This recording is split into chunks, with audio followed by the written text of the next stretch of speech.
Good morning, world, from Siargao Island. Me, Story and Emma are just walking down one of the back streets to go to Story's swim lesson, and Jay just dropped us off because he had to pop to the land to meet somebody. We were all going to go, but then we ran out of time, so we're dividing up our time today. I've got Story's big bag of swim stuff in here. Look, you can see some flippers poking out there. Did you bring your dolphins? Did you forget them? I don't know. Oh no, did you not put them in the bag? I hope I did. This is where we're heading today, to the Tropical Bungalows swimming pool. Story is starting to do some dive training, some free dive training with Teacher Tree, her original swim teacher who taught her to be a mermaid. And we have heard that Tropical Bungalows actually have a really deep swimming pool. And when you're doing dive training, you do need a bit more depth. And last lesson, Story was at Las Palmas. And Story and Chi were doing so much diving. Chi was like, we need a deeper pool so we can do more tricks. So we are seeking out a deeper pool today.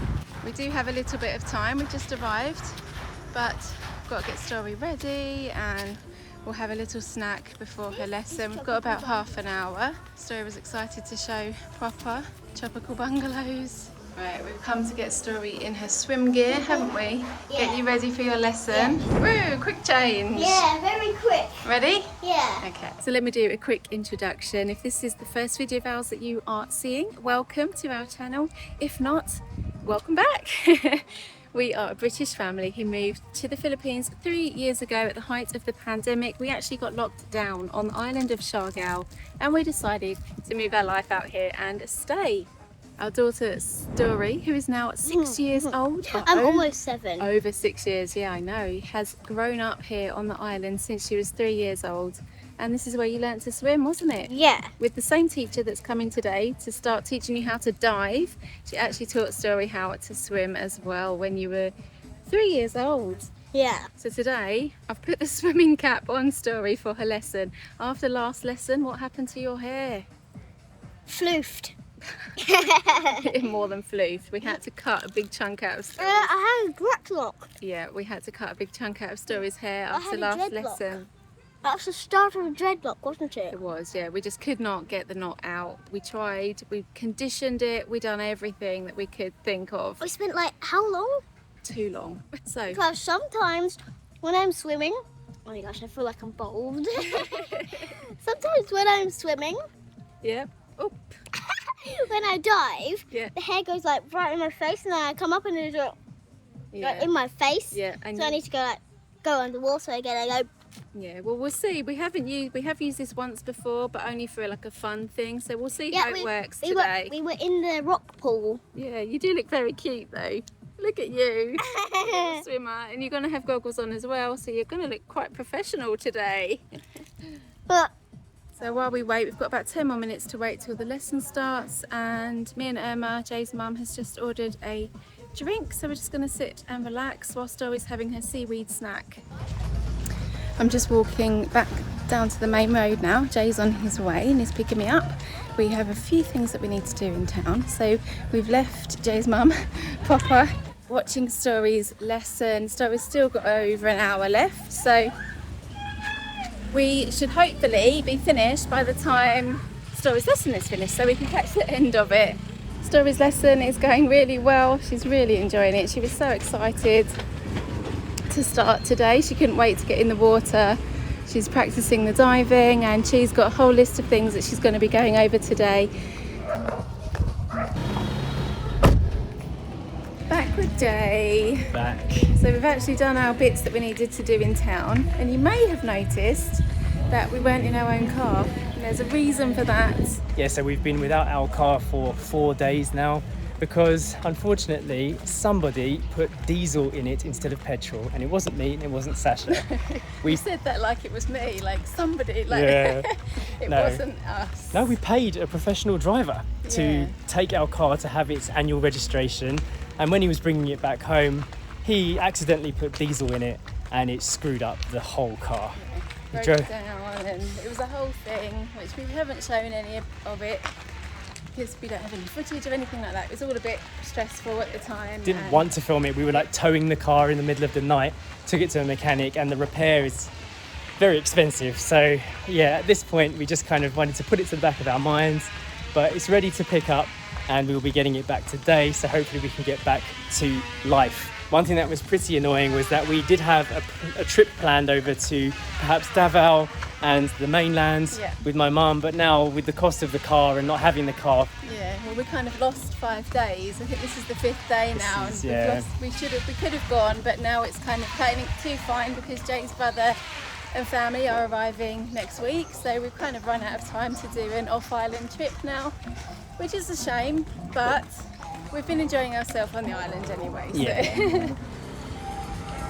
So we went to pick up Story from the tropical bungalows. She had a great time swimming with Teacher Chi. So cool to see her in her gear. Just going to do some shopping in General Luna so we can get everything sorted before we head home. Looks like they've got a new Savers branch on the other side of town. Everything's looking nice and tropical and beautiful in this sunny daylight.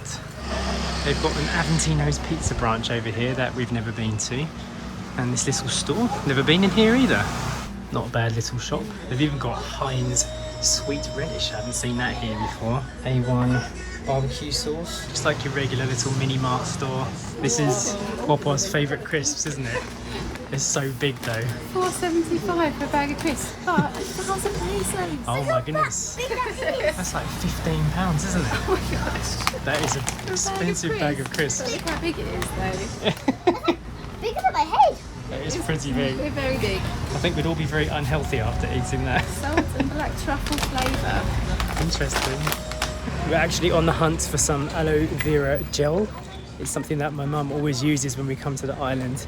Actually, you were using that aloe vera when you came here last time, weren't you? I used it and it was really good, especially when you get bitten. Yeah, when you have insect bites. Yeah, and I put it on the spot, and then it just goes away.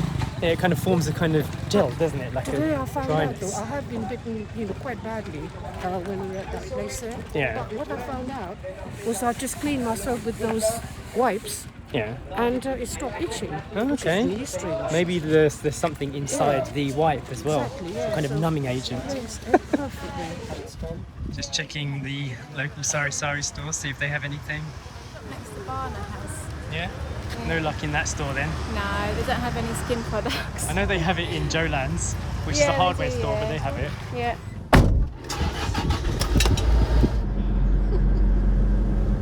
That was really uncomfortable. We are just on our way to pick up our car. It is ready, we've been told. Hopefully, fingers crossed, it's all been completely fixed. Back to normal. What do you reckon? I hope they've test driven it, because the last thing I want is after 4 days not having the car to drive halfway home and then it conk out again. Yeah. So we'll see. Yes. This is where it's been. By the road cars. I can see it just there. Hopefully it's all better.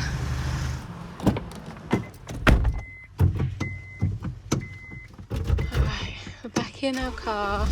It starts. That's a good sign. Yeah, start straight away. That's a good start. Let's see.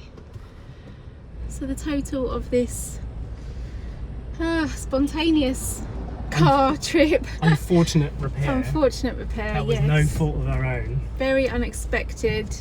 It cost us nearly 8,000 pesos, and they had to change all the spark plugs, drain the tank, put new fuel through it, clean it out, scan it to check it on a little machine. I'm being really technical here. What else? Ultimately, the price is what people care about, isn't it? So Yeah. for anybody out there, if you're in the Philippines and somebody puts the wrong fuel inside your car, this is how much you're probably going to have to pay to get it fixed. It's a But lot. It is a lot, but it's cheaper than having to buy a new car. So Also- let's be thankful for that it didn't destroy the engine or something awful that...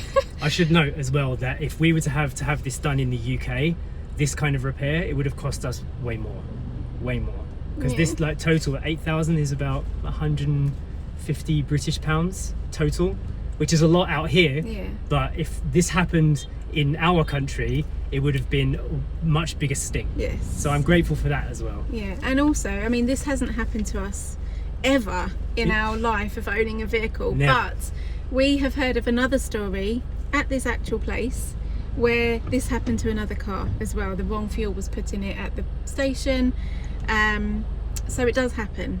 So maybe as a heads up, when you're here, if you're new to the island, or maybe not, you don't have to be new to the island, just New to be driving. aware. Yeah. If you're renting vehicles, always double check what fuel it takes, and yeah, don't make a mistake. Yes. No, there's something else I'd note about that as well. In Western countries, they have different nozzles at the fuel stations, which actually physically don't allow you to put the wrong nozzle in your car. So even if the guy at the pump makes a mistake and goes, oh, it won't go in, like that doesn't happen here. So they're able to put the diesel nozzle inside a petrol car and make this mistake. So you need to be more vigilant. And obviously, also, it wasn't us that did this. It wasn't us that done it, and it was a kind of a double mistake, because for one, they put the wrong fuel in, but then the fuel person, it says on our fuel cap, unleaded. Only. So double mistake. Yes. He should have double checked, but we weren't there, so we don't know exactly what happened. It happened, and our car is now fixed. So let's just be thankful for that we can breathe a sigh of relief. So that is our experience at By the Road Car Spa, or Bytro Cars. Some of you may know this isn't the first time I've had work done here before. Actually, this place closed down after the storm, and it's my first time coming here since they rebuilt it. So I'm glad it's here. It is quite a professional service. Just over here, they do actually have a cafe where you can sit and wait. They've got proper ramps in there. They've got a wheel alignment system. It's probably the only place on the island where you can get your wheels laser aligned as well. So if anyone's coming here and looking for that kind of thing, it's a pretty decent service. I'm glad the island has it, because nowhere else is as big a mechanic as this. Are you all ready to drive home? I am, yes. Okay, be careful. We'll see you there. Just want to say a huge thank you to Mary Jane for allowing us to use her car during this fiasco. Mary Jane is our landlady, and she has been absolutely instrumental in our love for the Philippines. She's been so caring for us. She's really taken like active role in our life here, helping us to deal with mechanics, helping us to deal with construction, everything. So huge thank you, Mary Jane. We really appreciate this. Let's head home.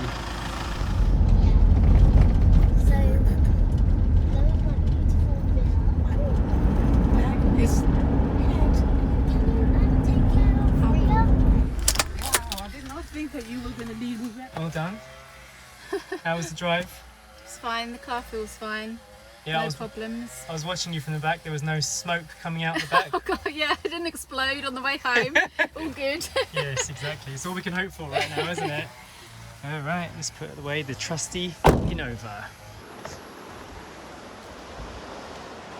It's really nice to feel the breeze of the ocean after such a hot day. I know it doesn't seem like it, but some days here on the island we do feel stressed out, even though our life looks like it's pretty stress-free. And it's normally to do with like island problems that come as part of the package, living in a remote place like this, in a place where you don't speak the language, and you only know a few words here and there. Every now and again we do feel we hit our limits, and coming close to the sea like this, getting the breeze, it does take away some of that feeling, some of that pressure, and it is very, very therapeutic.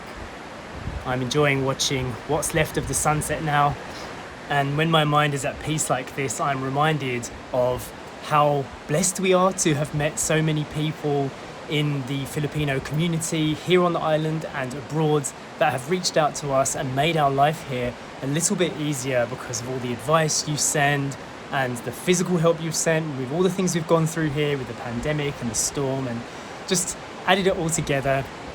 We are super grateful to you guys. Speaking of being grateful, I am going to do the shout out for today, and that goes to Christina Estandarte. Huge thank you for becoming a member of our channel. It really does make a difference to us and our journey, and we're extremely, extremely appreciative of it. If you're interested in becoming a member of your own, hit the join button under the video or in the top comment and description, and we will see you in the next one before I get destroyed by mosquitoes. Bye.